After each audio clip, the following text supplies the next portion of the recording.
Hello everyone, আমি মৌসুমি চলে এসেছি আইবুড়ো ভাতে ব্লগ নিয়ে। হ্যাঁ, কার আইবুড়ো ভাত দাঁড়াও বলছি। তার আগে ডেকোরেশনটা তোমাদের সাথে শেয়ার করে নিই।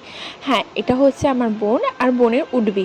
তো আজকে ছিল ওদের আইবুড়ো ভাত আমাদের বাড়িতে, কারণ ভাইফোঁটার জন্য দাদারা আমাদের বাড়িতে এসেছিলো। তো সেই কারণেই মা ভাবলো চলো ওদেরকে এবারে আইবুড়ো ভাতটা দাবাই থাক। ওদের কিন্তু সামনেই বিয়ে, নভেম্বরের 27 তারিখ হচ্ছে আমার বোনের বিয়ে। তো তাই জন্যই কিন্তু ভাইয়া আর বোনকে আজকে আইবুড়ো ভাতের আয়োজন করা হয়েছিল। সব কিছু জেনে শুনে মানুষ যেভাবে ফেক রিয়াকশন দেয় এইভাবে। তারপরে দেখো ওকে মোটা বলা হয়েছে বলে রিয়াকশনটা, আর ভাই তো বলছে কী হয়েছে, ও তো মোটাই। তো তারপরে মা কিন্তু আজকে সমস্ত কিছুটা নিজের হাতে করেছিল। ওখানে বিরিয়ানি ছিল, এখানে মাটন কষা ছিল, চাটনি, পাঁপড়, মিষ্টি ইত্যাদি ইত্যাদি। আর সঙ্গীতের জন্য ছিল এখানে চিকেন। আর তারপরে ওদেরকে সবাইকে একে একে সবাই মিলে আশীর্বাদ করলো। প্রথমে আমার বাপি আশীর্বাদ করেছিল, দেন আমার মাসি কিন্তু প্রচণ্ড ভেঙে পড়েছে মানসিক দিক থেকে, কারণ এত বছর ধরে ছোটোবেলা থেকে মেয়েকে মানুষ করার পর মেয়েকে অন্যের বাড়িতে দিতে হবে, এটা স্বাভাবিক কষ্টের ব্যাপার।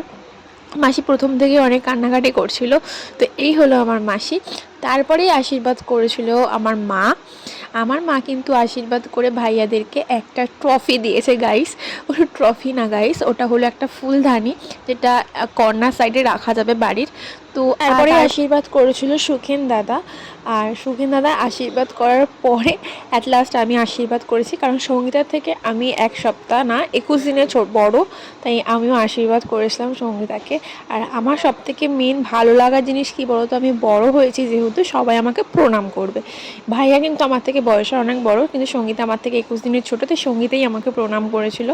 আর এইভাবেই আজকে ওদের প্রথম আইব্রোভার শেষ হলো। তো তারপরে ওরাও খাওয়া দাওয়া করছিলো, আর আমরা সবাই মিলে গোল হয়ে বসে অনেক আড্ডা মেরে আজকের দিনটা এইভাবেই কাটালাম।